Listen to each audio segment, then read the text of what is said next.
Hey folks, Mark at Titus. I've been asked why I like Cleveland's as opposed to other Ford model engines. And I'll just point out some of the differences, and I'll give you kind of like a top 5 list of why I like a Cleveland better.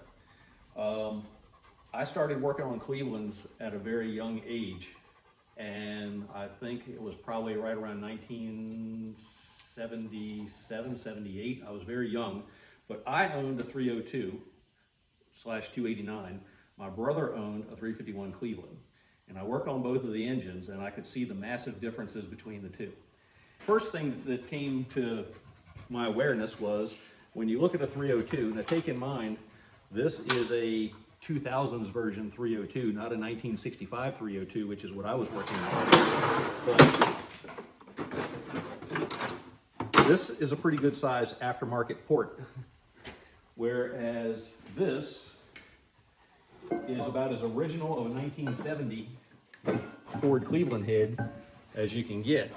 And you see the size of the port there, and also you see the size of the valve compared to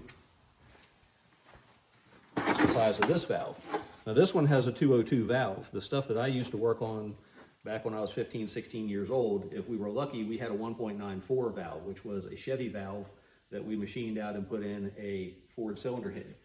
But the Cleveland has some big differences. Naturally, we all know a Cleveland when we look at it because the timing cover is cast on the front of the engine.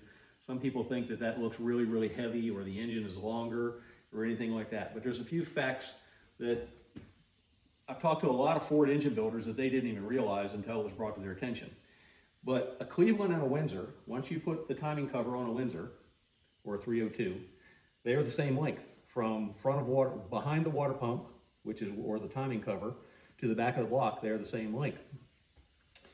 The 4 bolts that go in the water pump holes that go right around these 4 bolts here, these 4 bolts are common Cleveland to Windsor, and they are also the same distance off the crankshaft centerline. So a motor plate in a race car, you can interchange a Cleveland and a Windsor without changing your motor plate or any of your other mounts. But the differences in the engine that I like are naturally the valves, bigger valves, much bigger ports, because back then we didn't really have fancy porting tools and all we had was stock heads to work with. We didn't have aluminum heads, we didn't have all the other sorts of things that we do nowadays to choose from. Pretty much this was my option, or an old 289 head. And this was a way better starting point than a 289 head. The other portion of that is if you look here at the center line of where the piston would go, or the center line of the cylinders, you see that there's a valve rotation. So this valve is located higher in the bore. So a Cleveland has the valve, if we were to take this and look at this head, the Cleveland valve would be higher in the bore. We also know that a Cleveland head, the valves are angled toward the center of the bore, so they open like this. They don't open straight up and down like a Windsor. So when you move the valves higher in the bore, you not only are opening it more toward the center of the bore because of the valve angle, and you're also opening it sideways because the valve is canted. So you get that big valve away from the cylinder wall and gives the head a chance to flow pretty well. And we all know the more air you move in an engine, the more power potential you have to make. The exhaust ports on the Cleveland, pretty big out here. They could be smaller out here. Likewise, the port in here is pretty big right here at the opening. Over the years, we've learned how to make that kind of work to our advantage rather than our disadvantage. There's a lot of people that say, oh, the Cleveland doesn't run until you get way a lot of RPM.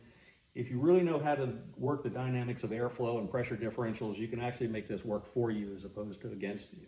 The cam to crank center line. So if you measure the distance between the center line of the camshaft here and the center line of the crankshaft, the Cleveland is 5.045 inches.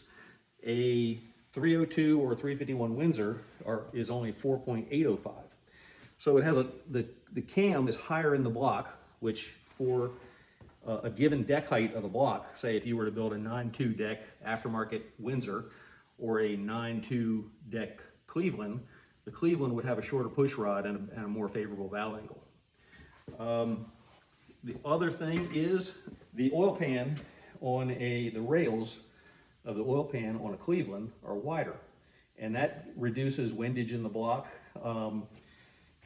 gives you a bigger area to put a bigger stroke in the engine. So with that, the stock Cleveland does have its downfalls. One of the downfalls is it was, of course, there is the 400M series, or the 351M and the 400 series are a tall deck block. They share almost the same deck height as a 460. They also had a longer stroke. It actually, a 400M or 400 has a longer stroke than a 460. A 460 has a 3.85 stroke. A 400 has a 4-inch stroke. So it has a longer stroke, even though it has a smaller bore size and the displacement's 400. It actually has more piston speed for a given RPM because it has a longer stroke than a 460. So, but going back to the 9.2 deck Cleveland, because the deck was shorter, you can't put quite as much stroke or rod length or anything like that in the engine. There is a big deal made over rod length and that sort of stuff when you stroke an engine.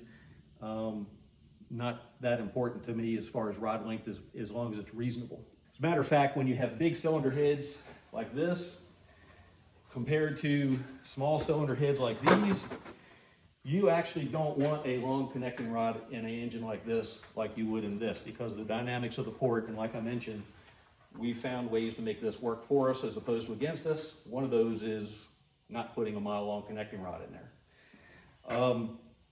But the oiling system on the Cleveland is not good. So one of the things that we do pretty much on every Cleveland we build is we machine the lifter bore bushings to restrict the oil flow to the lifters to try to make it as good as we can. You can't make it a true priority main block, but you can make it a ton better than what it was from the factory.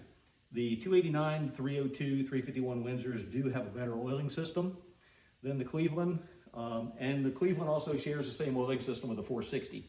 So the 460 oiling system was not good either.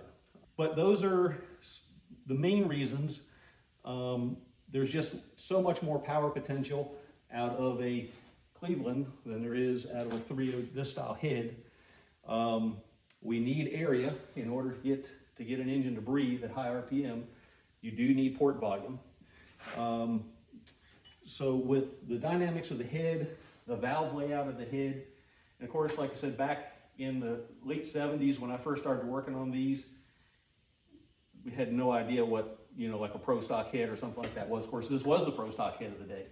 But even today, these valve locations, where they're at in the center line of the bore and the way these are, there's a lot of cylinder heads that are almost, if not so close, they are very, very close to being what this was 56 years ago. So the Cleveland does have a lot of potential, which is why we chose to make our aftermarket block off of a Cleveland platform as opposed to a Windsor platform. But we did fix the oiling system in it. The Clevelands are also, the blocks are also known for being very thin in the cylinder wall area, and that's another thing that we addressed with our aftermarket block. We also addressed the fact that we can make taller deck heights, so now we can put long strokes in the blocks. We can take advantage of this high crank to cam centerline, and we also even increase that just a slight amount as well to even give it a more favorable cam to crank centerline. So the Windsor platform is a good platform, but there's just so much more potential with the Cleveland, so that's why we've picked the Cleveland to be kind of our engine of choice. We still build a lot of 289, 302, 351 Windsors, and we still make them fast, even though they're not Clevelands. But given our choice, we can make more power with a Cleveland than we can with a Windsor. So that's it for today. Take care.